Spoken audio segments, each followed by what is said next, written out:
Así que vamos a orar al Señor por la palabra de hoy. Señor, gracias por la palabra. En el nombre de Jesús te suplico que me ayudes. Amén y amén. Pueden pasar los niños de 0 a 15 años y los jovencitos. Gracias, pueden pasar.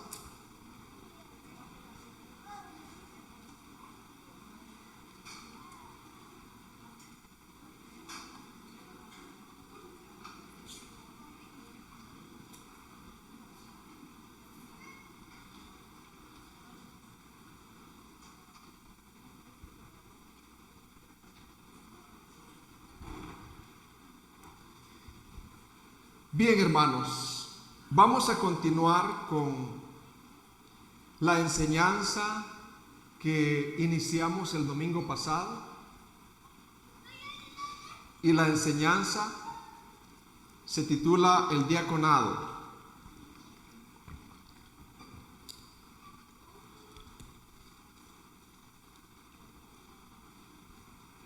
Nosotros decíamos que la palabra diácono significa servidor, ayudante. Y poníamos el ejemplo como una carpintería. Está el maestro, que es el que hace los trazos, el que hace los contratos de los muebles que se van a hacer. Pero ese maestro necesita un ayudante para que el maestro pueda, o el carpintero, pueda desempeñar su labor correctamente. Entonces, así fue en la iglesia primitiva. Los apóstoles fueron designados para orar y predicar el evangelio. Pero ellos necesitaban servidores, ayudantes, valga la redundancia, para que les ayudara a llevar al propósito deseado la iglesia que Dios les había encomendado, que era una mega iglesia en ese tiempo. ¿Cuántos miembros tenía esa mega iglesia, hermano? Como 8,000. Entonces, y fue así como designaron 7 diáconos, 7 servidores para que ayudaran. Entonces, ¿qué iba a evitar que los diáconos desempeñaran su labor? Iban a evitar divisiones. ¿Qué iban a evitar, hermano? Porque ya se estaban dando murmuraciones, que las mujeres de los hebreos eran atendidas y las mujeres, las necesidades de los griegos estaban siendo desatendidas. Entonces, así fue como los apóstoles dijeron, no es justo que nosotros nos dediquemos a atender esas necesidades, necesitamos ayudantes, pero estos ayudantes tienen que tener cualidades. Y yo les decía que el hecho de que a usted no lo hayan nombrado como diácono en una iglesia no quiere decir que usted no puede desempeñar esa labor. Usted puede desempeñar esa labor muy realmente. Hay tanta necesidad en la iglesia, hay tanta necesidad de ayudar a fin de que lo que la iglesia se propone pueda llevarse a cabo. Y es que Cristo sea visto en la iglesia. Entonces, hermanos, la pregunta que nos vamos a hacer ahora es: ¿pueden las mujeres ser diaconisas? Y vamos a estar viendo cuál es el rol de la mujer en la iglesia. La iglesia debe de aprender eso. Todos ustedes y yo debemos de aprender eso. Entonces vamos a basarnos en un versículo que se encuentra en Romanos 16:1. Acerca de que si pueden las mujeres servir de diaconisas en una iglesia local de nuestros días. Dice: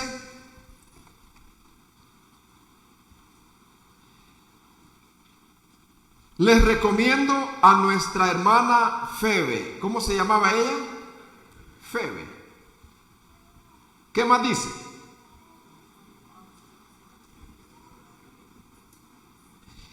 Diaconisa de la iglesia en Cencrea, para que la reciban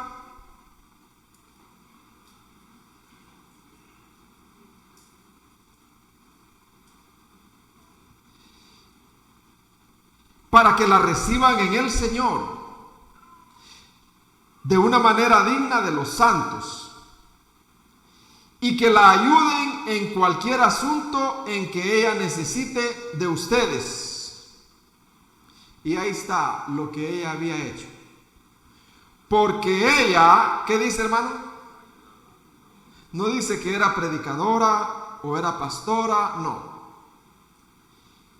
Porque ella también ha ayudado a muchos, y aún, dice Pablo, a mí mismo. Ella había ayudado para que el evangelio servido a los que llevaban el evangelio, como ese aprendiz, ese ayudante de carpintería. Entonces, hay dos posiciones sobre si las mujeres pueden ser ordenadas como diaconisas o no. Les voy a decir las posiciones y después les voy a decir lo que yo pienso en cuanto a las dos posiciones. Algunos argumentan la primera posición,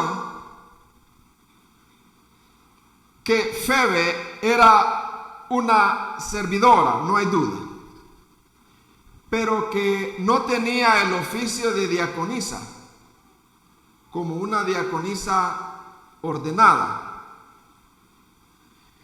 Entonces dicen, no hay ninguna referencia directa de ordenación oficial en cuanto a Febe.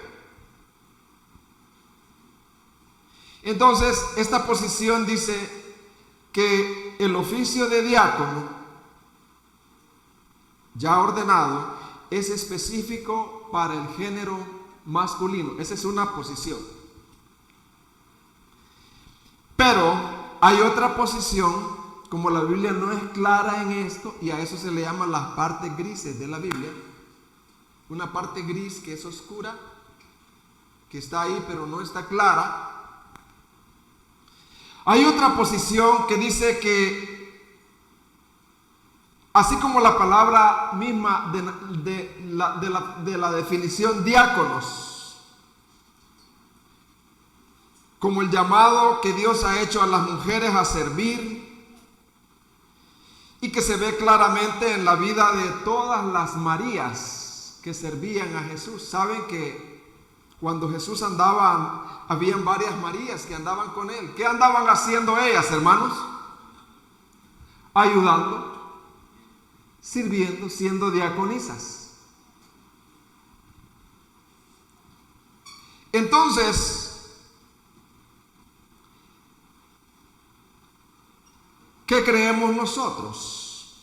Por lo menos las iglesias hermanas y nosotros acá creemos que sí.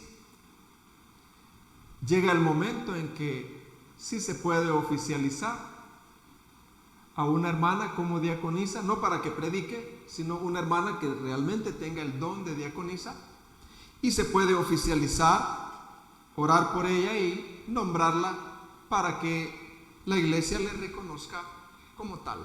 No para que gobierne la iglesia, ni para que participe de anciana o pastora, sino para que ayude en las áreas, en su rol, en sus áreas femeninas, para que el evangelio pueda llevarse a su propósito. Así nosotros creemos y no pecamos, porque no hay nada que prohíba, ni hay nada que diga que se ordenaron o no. Pero aprovechando, también quisiera enseñar a la iglesia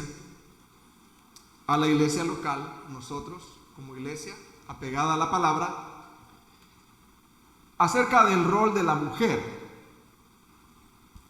Y voy a comenzar con una pregunta. ¿Puede una mujer ser pastora? ¿Puede una mujer ser ordenada pastora?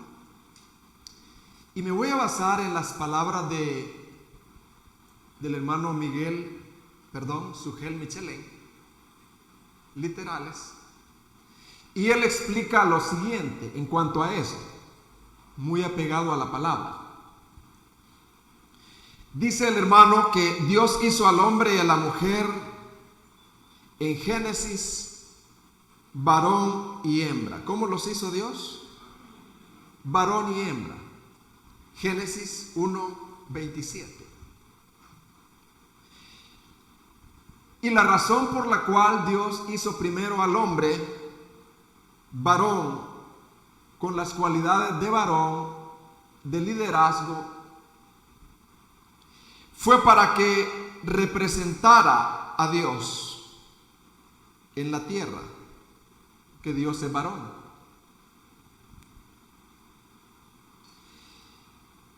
Nosotros sabemos que en la Trinidad hay 3 personas. ¿Cuáles son, hermanos?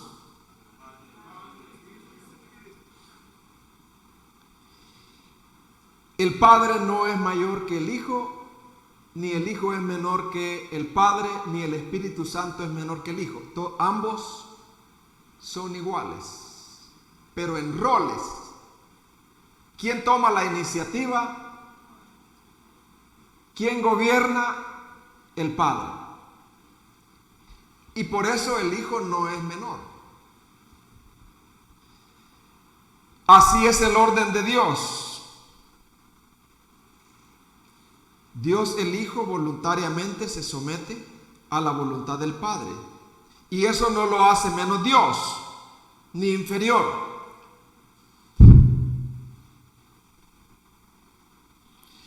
Cuando Dios crea la humanidad, Él la crea con esa estructura. Cuando Dios crea a la humanidad, Él la crea con esa estructura. Padre, Hijo, Espíritu Santo. Cuando Él crea la familia, Él crea al varón, a la hembra, a los hijos, pero a ambos con diferentes roles. Entonces, ese orden de autoridad pone al hombre como cabeza. Ese orden de autoridad pone al hombre como, hermano, como cabeza. La mujer no puede ser cabeza.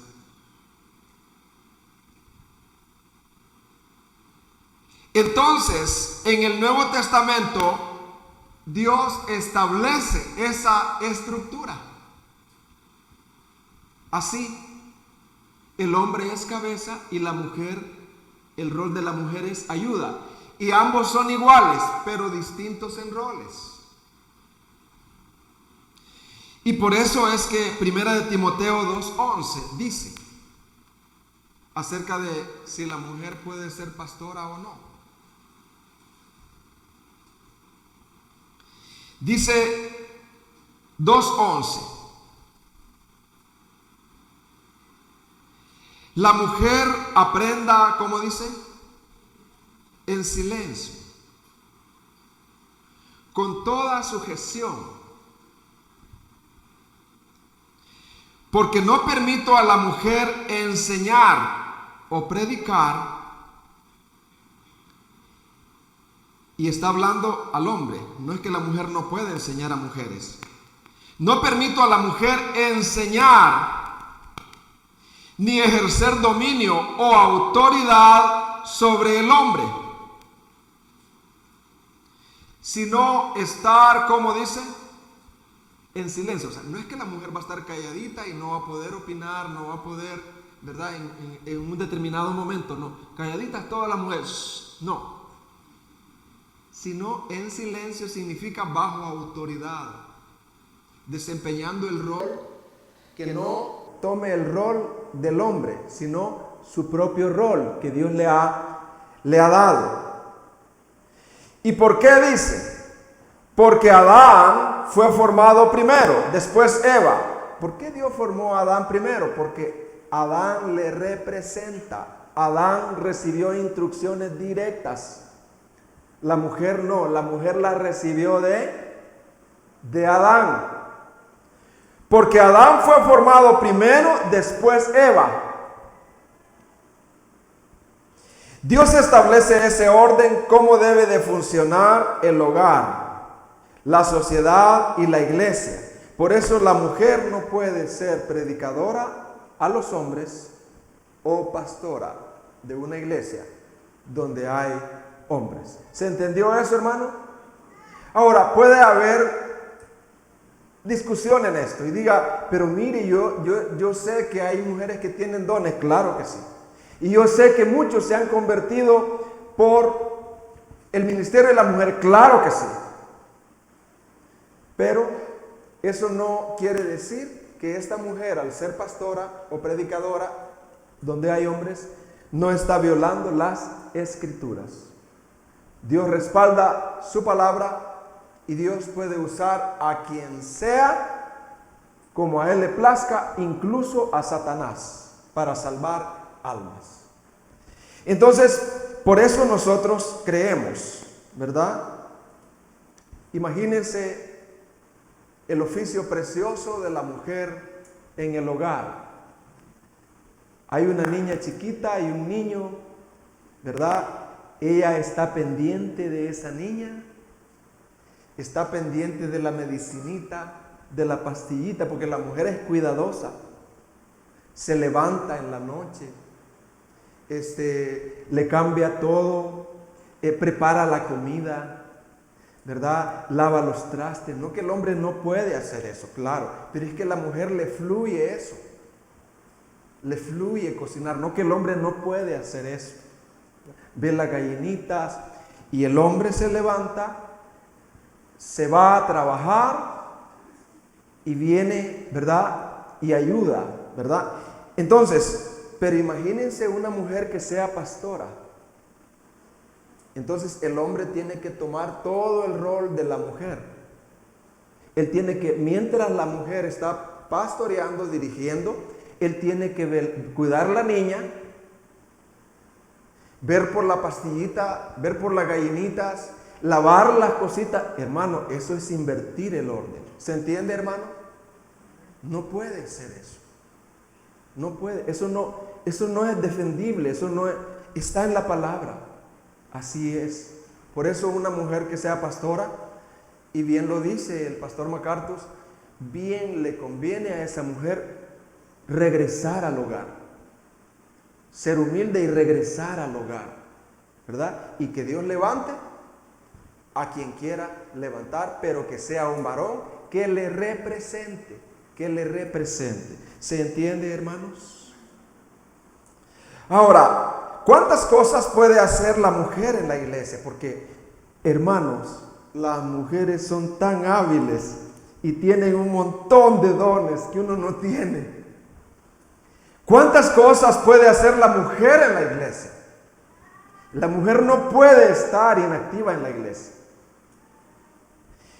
Es más, hermanas, y si alguien me está oyendo, cuando usted le dé en el púlpito alguna vez y haya hombres ahí, nunca los exhorte. Nunca haga eso. Nunca haga eso. Se ve tan, pero tan antibíblico. Usted diríjase a las hermanas, pero nunca diga, y miren, hermanos, y ustedes, varón. No, cuidado. Cualquiera le va a decir amén, pero alguien que conozca la palabra lo va a ver tan, pero tan antibíblico, ¿verdad? Porque no permito, dice la Biblia, ejercer autoridad. Ahora, ¿cuántas cosas puede hacer la mujer en la iglesia? Dios le ha dado dones de liderazgo a la mujer, dones de enseñanza, de servicio a la mujer, pero debe de ejercerlos en el contexto femenino. ¿Dónde debe de ejercerlos? En el contexto femenino. Tito 2:3 habla de las mujeres, maduras. Dice, las ancianas asimismo. Primero habla del carácter. Sean reverentes en su porte, no calumniadoras, no esclavas del vino, maestras del bien, que enseñen a las mujeres jóvenes, que enseñen a quién, dice hermano, a las mujeres jóvenes, a amar a sus maridos y a sus hijos,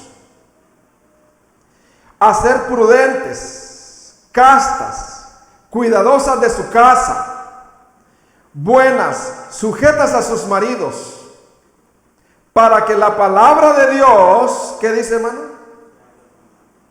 No sea blasfemada. Aquí dentro de esta congregación hay varias mujeres que son servidoras. Ellas están ahorita preparándose para cuando el discipulado termine, que solo nos quedan 2 lecciones, entrar ellas para convocar a todas las mujeres. ¿A quiénes van a convocar? A todas las mujeres de la congregación para enseñarles un estudio muy precioso. ¿Cómo se llama el estudio? Rahab. Van a aprender mucho. Entonces, ahí están las mujeres desempeñando sus roles en el contexto femenino. Ahora, si usted es joven o una mujer y necesita mi consejo, puede venir, pero yo le voy a recibir en pareja, porque mi esposa me ayuda en esa área.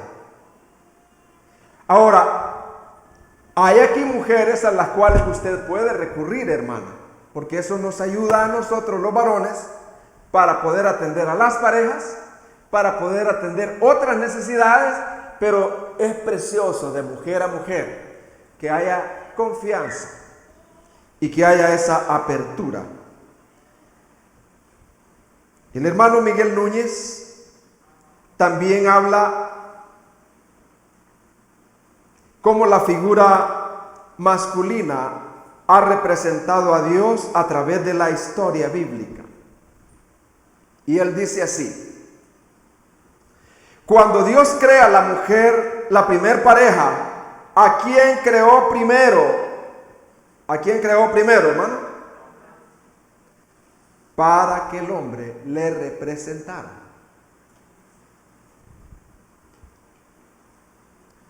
Y desde ahí, desde Génesis, Dios ha escogido a los hombres para que le represente. Cuando Dios llama a Abraham para que salga de su tierra, lo llama a él y no a la esposa. Claro, la esposa tiene que ir, pero ¿a quién llama Dios, hermanos? Al pastor, a Abraham, pero no llama a la esposa. Cuando Dios llama a Moisés para edificar, para sacar al pueblo de Israel, para construir el tabernáculo, lo llama a él, pero no llama a la esposa. ¿Por qué? Porque varón y hembra lo creó para que el hombre le represente. Cuando Dios llama a los sacerdotes, o a los sumos sacerdotes, o a los levitas, no llama a las esposas de ellos para que sean levitas y sacerdotas, sino que llama a los sacerdotes varones levitas. Cuando Dios llamó a Jeremías, a Oseas, llamó a los profetas y no a sus esposas. Usted me dirá, pero Dios llamó a unas ahí, a Hulda. Hay que ver el contexto en eso. ¿Y por qué Dios la llamó? ¿Qué carencia había en Israel? Dios llamó a los apóstoles, no a las esposas de ellos. Cuando Dios no se revela como mujer, sino que se revela como masculino, como el Padre. Cuando nos envía a alguien, Él no nos envía a su hija, nos envía a su hijo. Amén, hermanos. Cuando nos envía ángeles con nombre masculino. No dice Gabriela, sino Gabriel. El nombre de otro ángel, Miguel.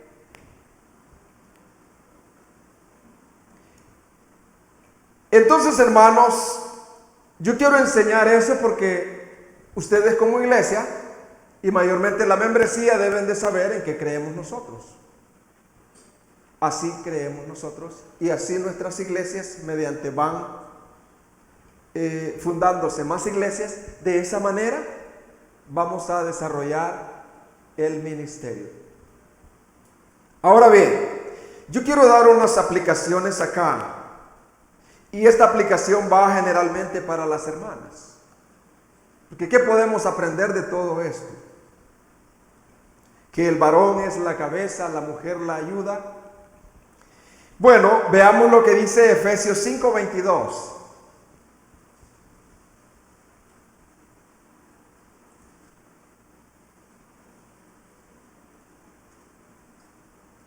Dice al 24. Las casadas, ¿cuántas mujeres casadas hay aquí, hermanas? Varias, ¿verdad? Las casadas y las que no están casadas, o sea, solo están unidas así, cásense. Porque si dice casadas ahí es porque la Biblia aprecia el matrimonio bien constituido legalmente. Casadas. Las casadas estén sujetas a sus propios maridos, no al marido de otros, sino a sus propios maridos, sujetas ahí. Como al Señor. Si el Señor Jesús apareciera ahorita, pero de verdad apareciera, hermanas, ¿cuál sería la manera de respetar al Señor Jesús? Ustedes que son casadas, ¿cuál sería la manera de respetar al Señor Jesús? ¿Le alzaría la voz a usted? ¡Hey, Jesús, vení! ¡Ah, yo te dije! El Señor. Ahí viene el Señor Jesús. Pero no Señor de tenerle miedo. El Señor, una reverencia. Ha entrado el Señor. Ya viene. Entonces dice que así debe de ser la sumisión de la mujer al marido como al Señor. Dice que Sara tenía una reverencia por Abraham y lo reconocía como su cabeza. ¿Sabe cómo le decía Sara? Ahí viene Abraham. Ahí viene mi Señor. ¿Cómo le llamaba, hermano? Mi Señor.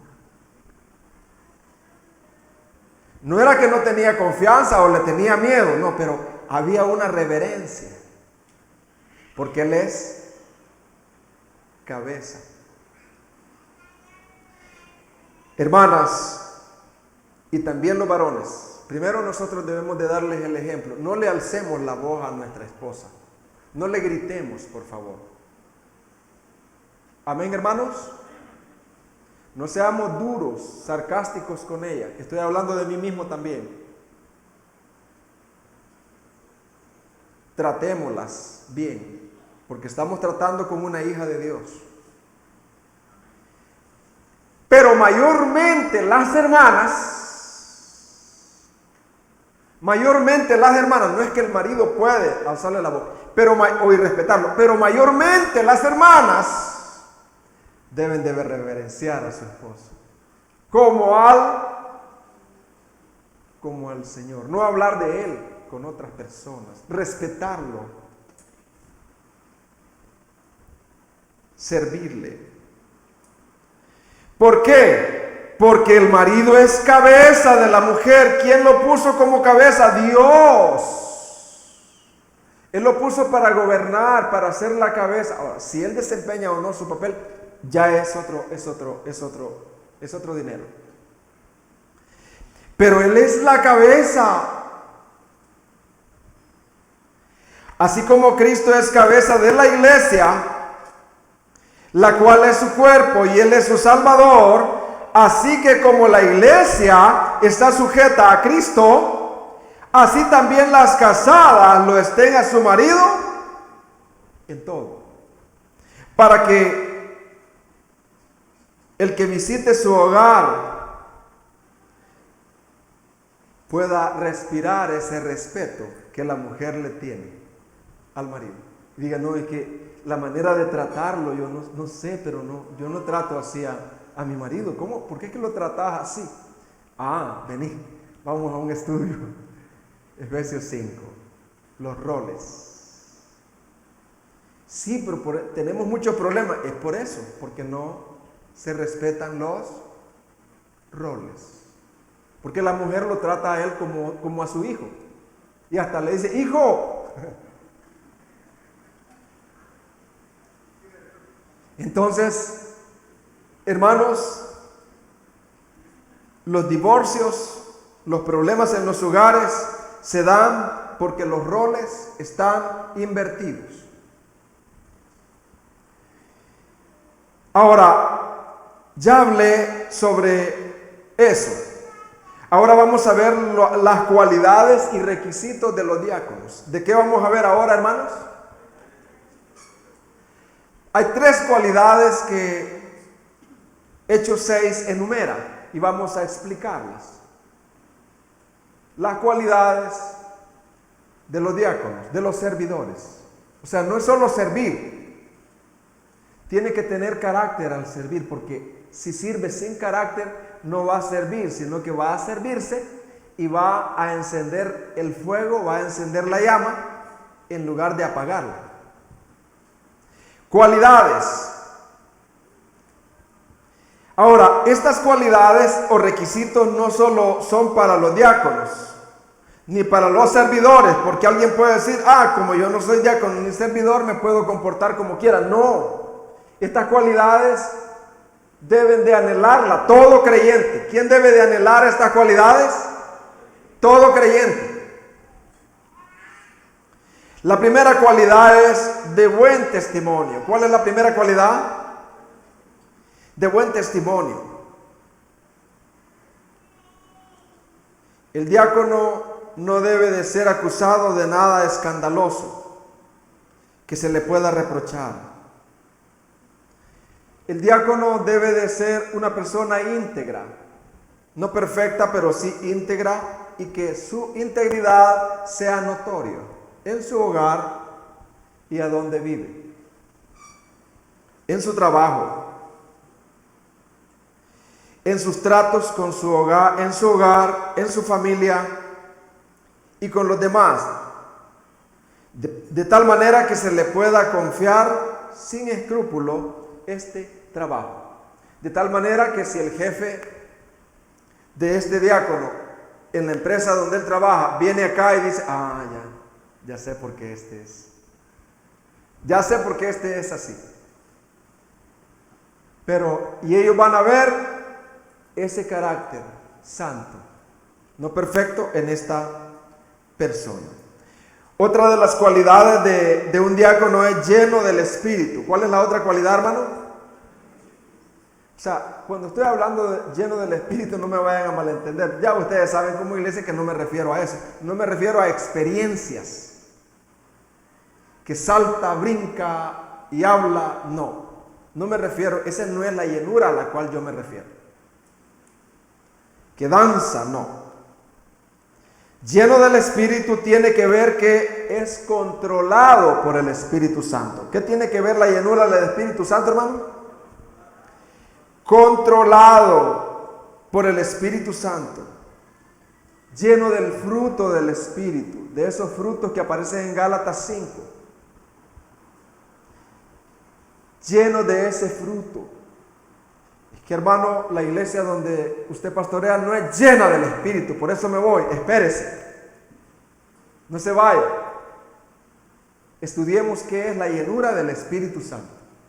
No es cantar fuerte, no es que se sintió la llenura del Espíritu Santo, no es que se derramó y hubo aceite, hubo oro, no es nada de eso. La iglesia llena del Espíritu es aquella iglesia que lo que canta, lo medita y lo desea. Que aquello que canta exalta a Dios, recuerda las maravillas de Dios, recuerda el carácter de Dios, los atributos de Dios. No solo es que llora o hace algo así, no. Es la iglesia que recibe, que canta con entendimiento. Es la iglesia que recibe la palabra para poder ponerla en práctica el domingo en la tarde, el lunes. Es aquella iglesia que quiere vivir la palabra. Es aquella iglesia que si es la mamá y ofendió a su hijo, le pide perdón y viceversa. Es aquella iglesia, hermanos, que está siendo santificada y rociada con la sangre de Jesucristo. No es una iglesia que no tiene problemas o no hay hogares sin problemas, no. Pero es una iglesia que vive delante de Dios, bajo el ojo de Dios, sin esconder nada. Y su mujer confía en Él y viceversa. Esa es la iglesia controlada y llena por el Espíritu Santo. ¿Me estoy dando a entender, hermano? Lleno de sabiduría. El diácono no solo debe de ser conocedor de las Escrituras, sino con discernimiento, una sabiduría práctica en lo que hacía. Ahora bien, ya hablé de 3 cualidades de los diáconos. Voy a hablar de los requisitos de los diáconos. Y para eso vamos a ir a 1 de Timoteo 3, 8 al 13. Miren lo que dice. 1 de Timoteo 3, 8. Los diáconos, asimismo, los servidores, deben de ser, ¿cómo dice?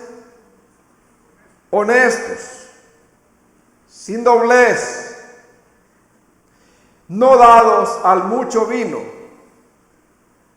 no codiciosos de ganancias deshonestas, que guarden el misterio de la fe con limpia conciencia, y estos también sean sometidos a prueba primero, y entonces ejerzan el diaconado, si son irreprensibles. Las mujeres, refiriéndose posiblemente a las mujeres de los diáconos, asimismo sean honestas, no calumniadoras, sino sobrias, fieles en todo. Los diáconos sean maridos de una sola mujer y que gobiernen bien sus hijos y su casa, porque los que ejerzan bien el diaconado ganan para sí, ¿qué dice, hermano? Un grado honroso y mucha confianza en la fe que es en Cristo Jesús. Y como se trata de explicar la palabra de Dios, yo quiero explicar la palabra de Dios. A eso hemos venido. El primer requisito de un diácono, de un servidor, es que debe de ser honesto. ¿Cómo debe de ser? Honesto, sobrio, digno, respetable, venerable. Eso es honesto. Sobrio, digno, respetable, venerable. Que por la conducta de él la gente lo respete. O sea, no es que va a andar serio. Que Dios nos ha creado a cada uno bromista, otro chistoso, y todo eso no se puede reprimir. Siempre y cuando se haga en el marco, no los extremos. Entonces, pero el diácono debe de ser, de ahí viene la palabra reverendo, reverente, que por causa de la conducta, por causa de cómo la palabra de Dios ha trabajado en él, los demás le respeten. El diácono debe de ser sin doblez. ¿Cómo debe de ser? O sea, sin dobleces de una sola palabra. O sea, sin hipocresía. Los diáconos en aquellos días tenían que lidiar con 8,000 personas. ¿Con cuántos, hermano? Y los diáconos, la tentación era que a uno le decían una cosa y a otros otra.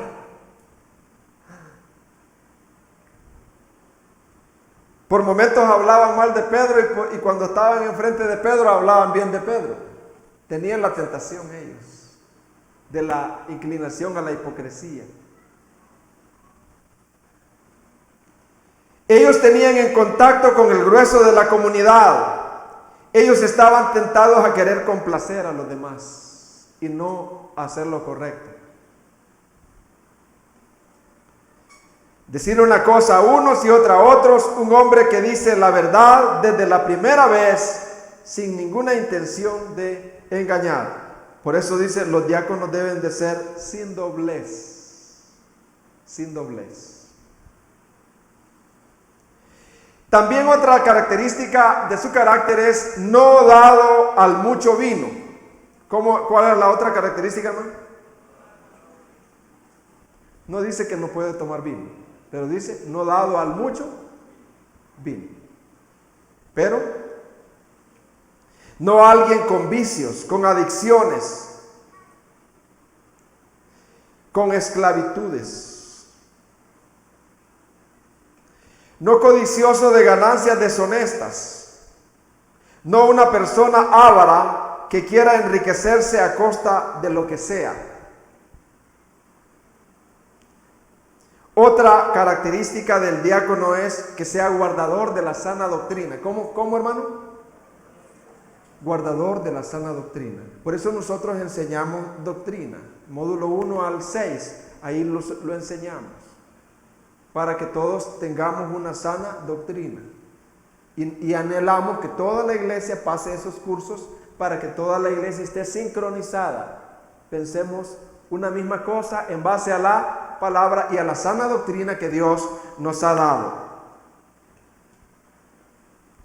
Que sean sometidos a prueba.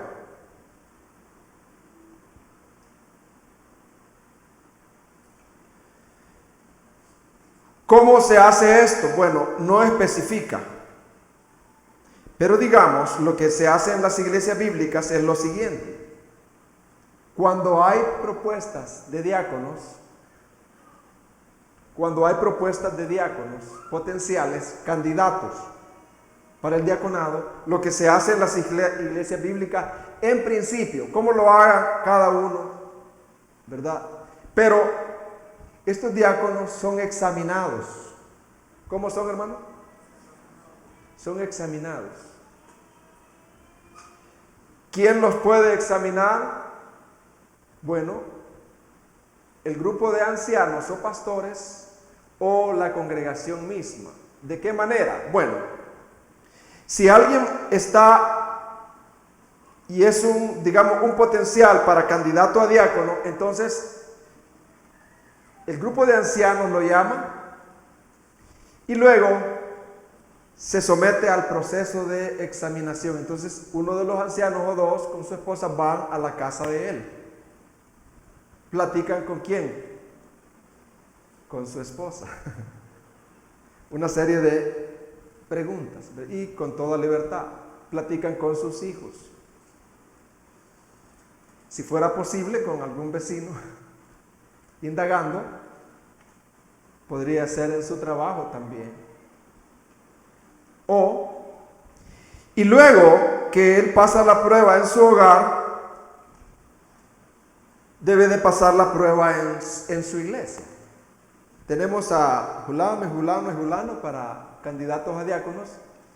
Queremos que en esta semana del 1 al 7, cualquiera de la iglesia, se anuncia hoy, cualquiera de la iglesia, si tiene alguna acusación bíblica contra Julano de tal que está aspirando a diácono, que pueda traerla en estos días. No vaya a traer algo que no sea bíblico. Traiga algo que sea bíblico, ¿verdad? Lo vimos en infidelidad, él me debe, tanto dinero y no me ha pagado, entonces todo eso lo descalifica.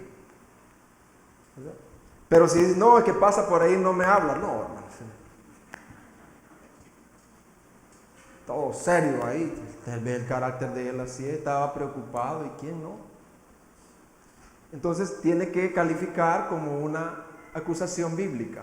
Una vez que pasa la prueba y la examinación, entonces se da lo que se llama la ordenación. ¿Cómo deben de ser las esposas de los diáconos? Dice, pues como yo no soy diaconisa, soy esposa, voy a comportarme como quiera. No, tiene que darle honor. Dice, sean honestas, no calumniadoras, sino sobrias, fieles en todo. La palabra calumniadora en el original es literalmente diabolos.